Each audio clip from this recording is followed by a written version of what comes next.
Good afternoon, my name is Shreya Banerjee and I am presenting on the topic Intellectual History of Conceptualizing Child Sexuality, the Sexual Identity of Child in Indian Context. The objective of the paper was to develop an understanding of the sexual identity of the Indian child based on the discourses around intellectual history that forms child sexuality. So the theoretical discussions on child sexuality lead to contesting notions of whether a child is sexual or asexual in his identity. This paper tries to understand how an Indian child's asexual identity is reaffirmed by his inducement into the cultural and social world. In other words, how the asexual identity of a child is reproduced by sexual practices and cultural norms, even though the child is being brought up in a culturally sexually induced atmosphere. Children do not form a homogeneous category and are socially divided on parameters such as age, race, religion, caste, and class. And these parameters in turn affect how a child perceives his own sexuality and sexual identity. In regard to discussions of child sexuality, the body of the child has been very important or central in such discussions. Ruben Gale mentions in her essay once that a child was once a mother showed her colleagues in her school picture of her child, naked child, to a 7-year-old naked child who was taking a bath.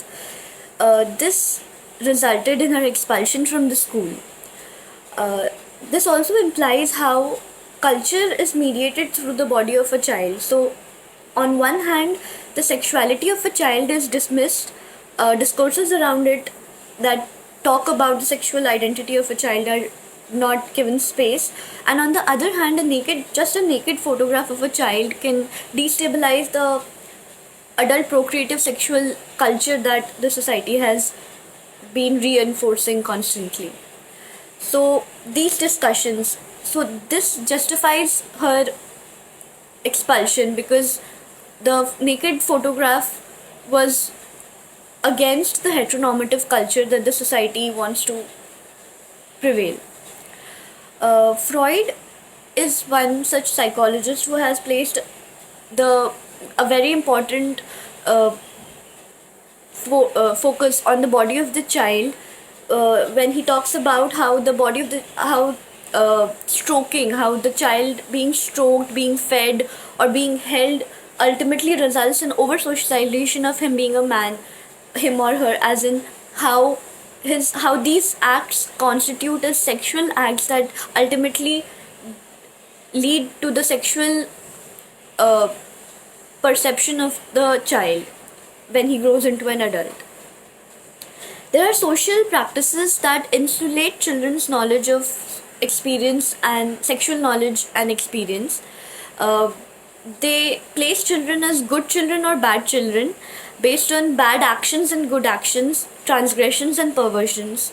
And good children are those who conform to the social norms, and bad children are those who engage in transgressions or perversions. So, on one hand, on the forefront, there is a lack of discussion on sexuality, while on the background, there is a focus. There are forces which are constantly at play to tame child sexuality towards adult procreative heterosexual normative culture. Now, in the Indian context, it is quite different from the models of child development and sexuality as produced by Freud and Erikson. So, Kakkar provides a detailed description of how sexuality plays its role in building up of a child, and he mainly focuses on middle class families. So, he says that a female child, as a fact, becomes a burden for the family, where on the other hand, a male child is perceived as a more valuable asset in terms of ideology. He is the one who is going to get the dowry, who is going to take care of aging parents, and who is going to get a more secure job. So he's pedestalized in a way that he has to constantly reproduce his male masculine identity, since with practices that have been chiseled into him since childhood. So even the idea of so there is a notion that the child is not sexual, yet he needs sexual protection from adult predators.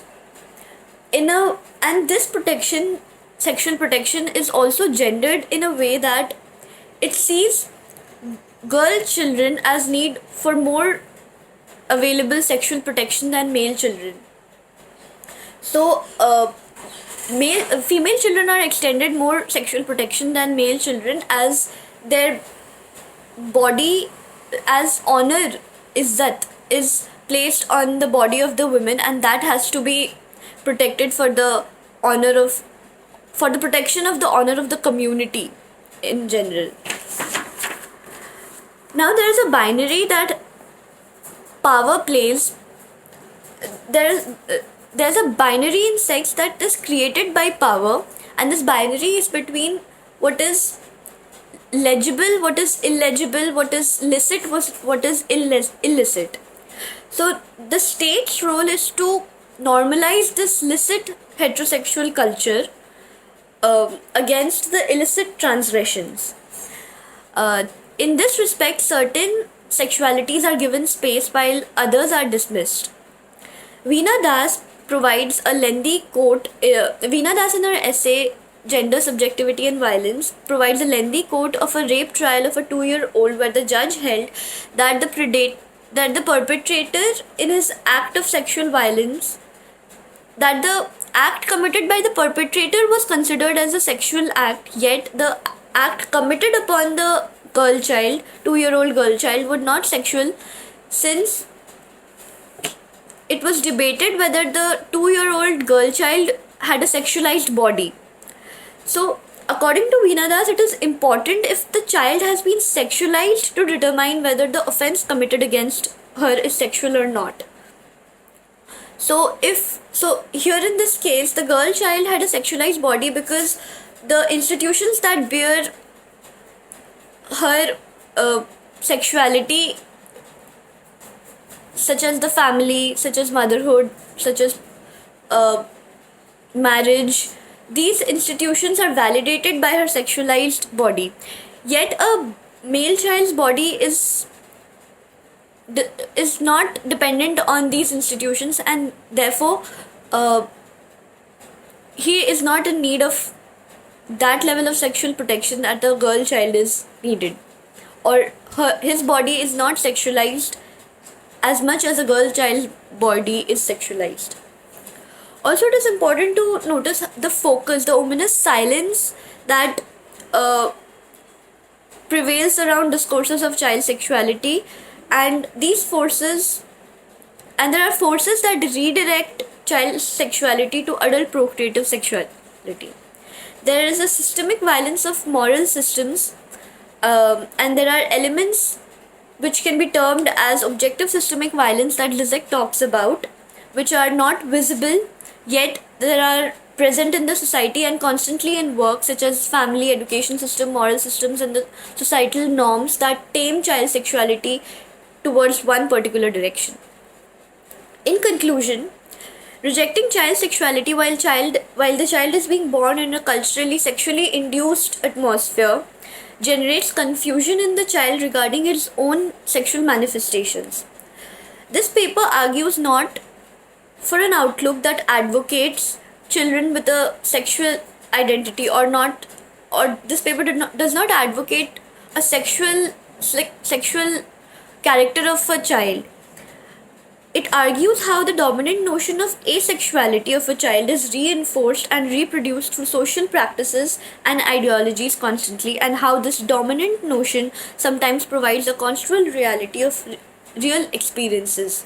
So, how this child sexuality plays its roles in the gendering of children on one level, on providing a sexualized aspect to the identity of the child on one level, and yet hinders discussions and obstructs open discussions on the limitations that these